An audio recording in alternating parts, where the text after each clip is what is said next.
இன்றைய வேதவசனம் சகரியா 9:12. நம்பிக்கை உடைய சிறைகளே, அரணுக்கு திரும்புங்கள். இரட்டிப்பான நன்மையை தருவேன், இன்றைக்கே தருவேன். ஆமேன்.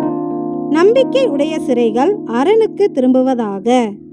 தேவரீரே எனக்கு அரண் என்ற வார்த்தையின்படி நம்முடைய அரண் நம் கர்த்தராகிய இயேசு கிறிஸ்து. எனவே நம்பிக்கை உடைய சிறைகள் நம் கிறிஸ்துவனிடம் திரும்ப வேண்டும்.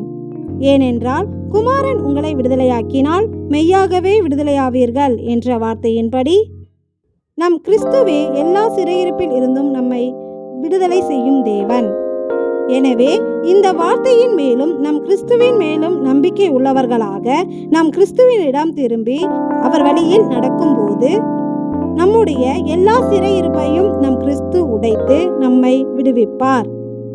அன்றியும் இரட்டிப்பான நன்மையை தருவேன், இன்றைக்கே தருவேன் என்றவாறு சிறையிருப்பில் இருந்து விடுதலை செய்ததோடு இல்லாமல் தம்மோடே சேர்த்து கொண்டு நம்மை தம்முடைய மகிமைக்கு கொண்டு செல்வார். இப்படி நம்மை எல்லா சிறையிருப்பில் இருந்தும் விடுவித்து அவருடைய மகிமையில் நம்மை சேர்த்து கொள்ள நாம் அவர் மேல் நம்பிக்கை உள்ளவர்களாக இருந்து அவரிடம் திரும்பி அவர் வழியில் நடக்க வேண்டும். அப்பொழுதே அவர் இந்த இரட்டிப்பான நன்மையை இன்றைக்கே தந்தருள்வார். எங்களுக்கு இரட்டிப்பான நன்மையை தரும் எங்கள் நல்ல கிறிஸ்துவே, உமக்கு நன்றி செலுத்துகிறோம்.